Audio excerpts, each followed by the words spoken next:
anything quite so enormous. I mean, look at this. This is the wheel from our Suzuki Liana. Now compare it, if you will, to the wheel of the Rolls-Royce. And that is its engine, a 6.7-litre V12. The last time I was in anything that had an engine that big, it had a captain. Everything about this car is vast. So, to test it, I took it to the home of that other great automotive colossus, John Prescott. I went to Hull.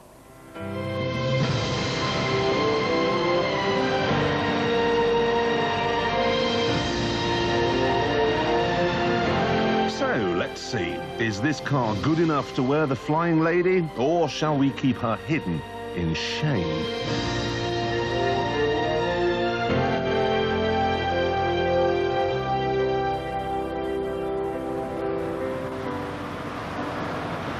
This is nice.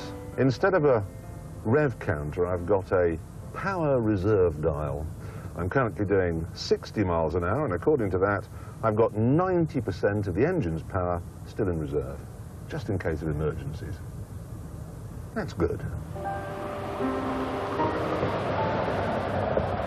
In the old Rolls-Royces, the ones from the 60s and 70s, 80s even, there was wind noise, there was tyre noise, there was engine noise. The only reason you could hear the clock ticking at 100 miles an hour is because the clock was so damn loud. But this is like a whisper in the vestry.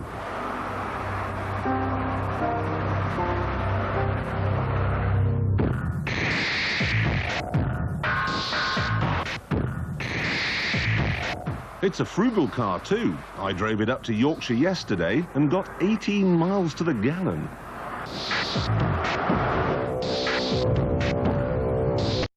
So it's quieter and more economical than I was expecting, and it's easier to drive.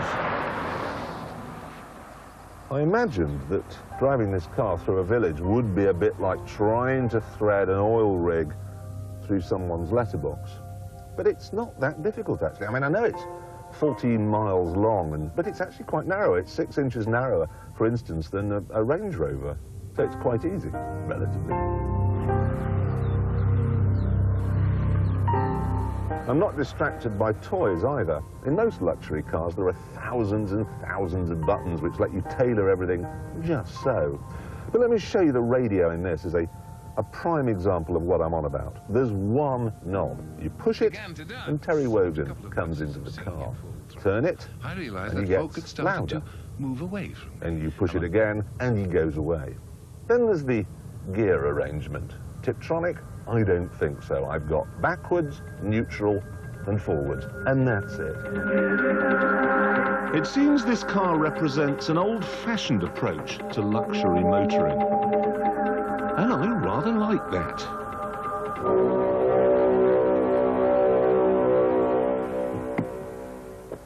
Normally, I must be honest, I don't find the doors on a car particularly interesting, unless it doesn't have any. But, look at this. Not only does this open backwards, but in here we find an umbrella. Rolls-Royce is making a big deal about this, and I'm not entirely certain why, because you get exactly the same thing on a Skoda Superb. It's the only thing that's superb about it. Inside, I simply push this button here to close the door, because obviously I can't be bothered to do it myself, and then I'm cocooned in this world of elegant simplicity. I love this leather work here and the aluminium. Look at this Art Deco lighting here and in the door handles and in the roof. That is fabulous. Then you've got the thick carpets and these picnic tables. You might think that the back is the best place to be. Calming. Nice. But actually, the Rolls is amazingly good fun to drive.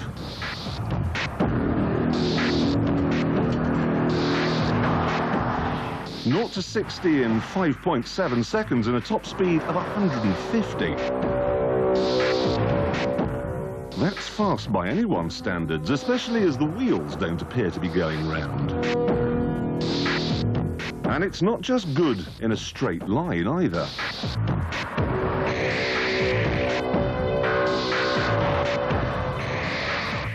Don't misunderstand me, it's pretty far from sporty, but it's not a hovercraft either. I didn't want to like this car. I wanted to say it was too big, too German, too vulgar. But it's completely won me over. Ever since it began, Rolls-Royce has been saying that it makes the best car in the world. Now, for 80 years, that hasn't really been the case. It is now, though.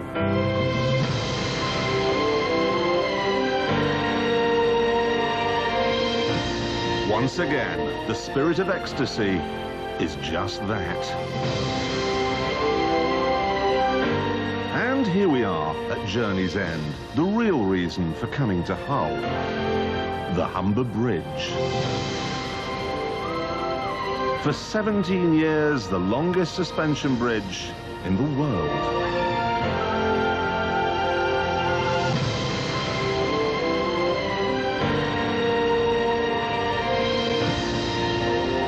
The towers are 1.5 inches further apart at the top than they are at the bottom, thanks to the curvature of the Earth. There's enough steel in the cabling here to go round the world twice. And it's British steel, British design, British engineered and British built with British money. We have the talent in this country to make stuff like this. So, why can't we do it today?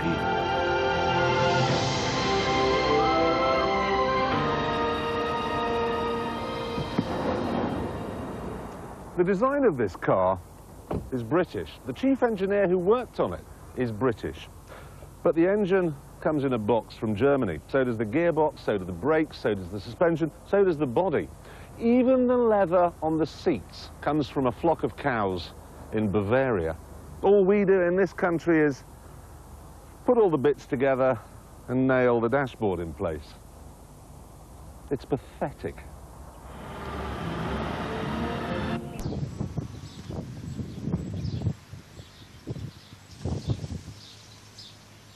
I hope I'm looking at a hummingbird hawk moth.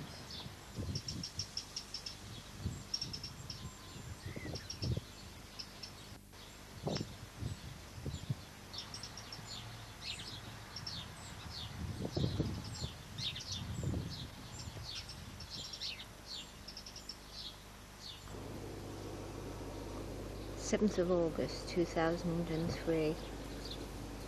It's been a very hot day.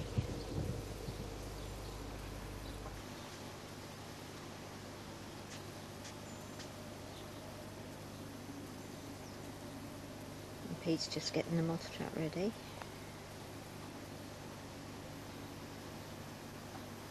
It's his birthday tomorrow.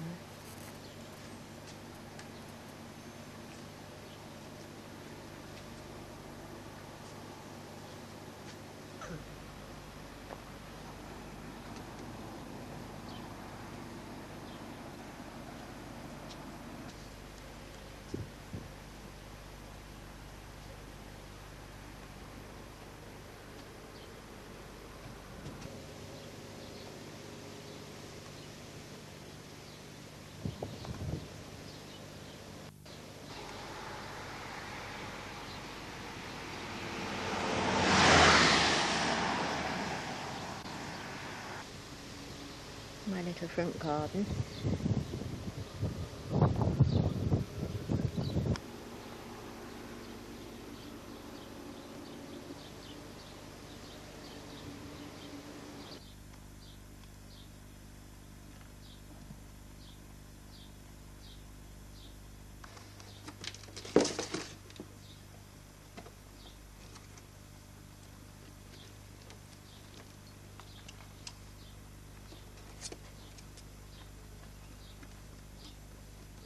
Come on, we fuss Luke.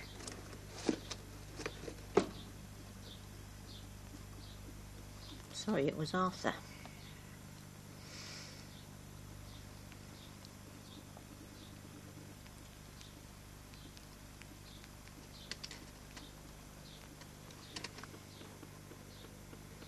Come on, Wiggy.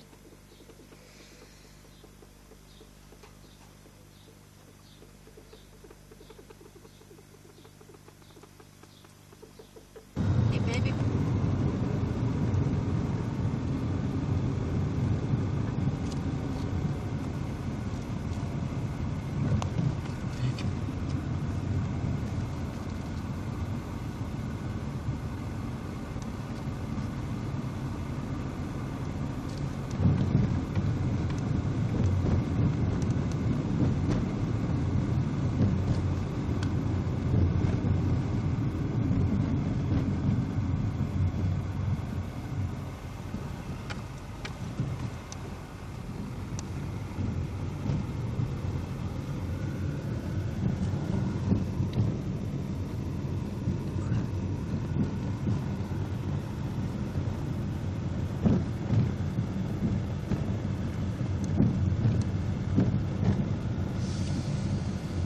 Wherewithal for the new road there.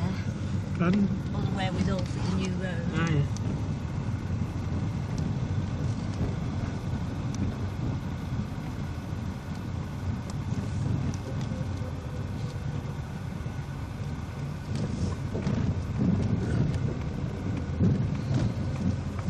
Post 16.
Car coming.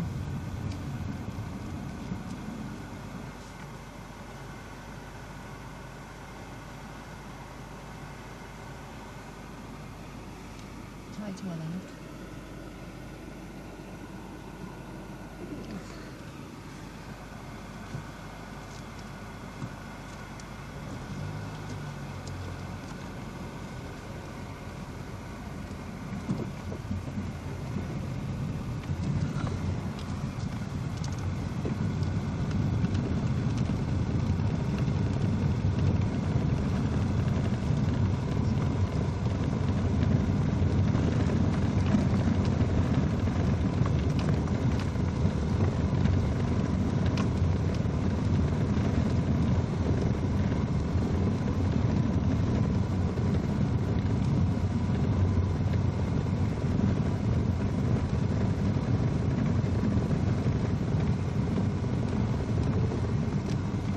Post 25.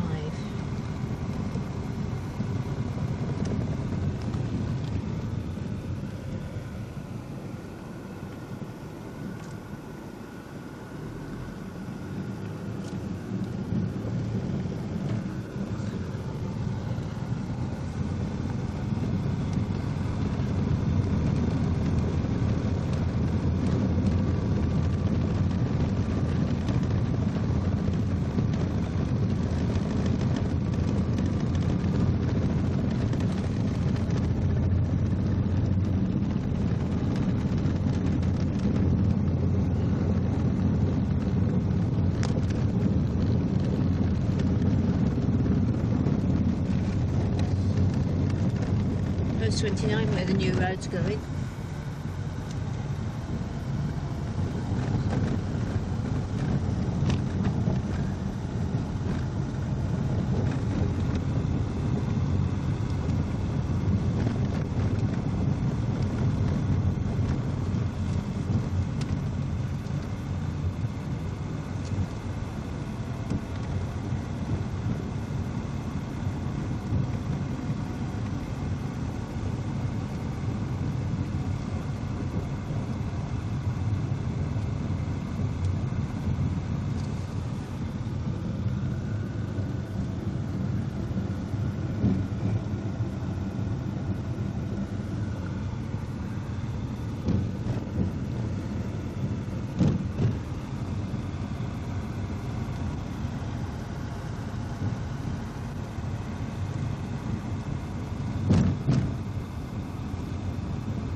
post 35.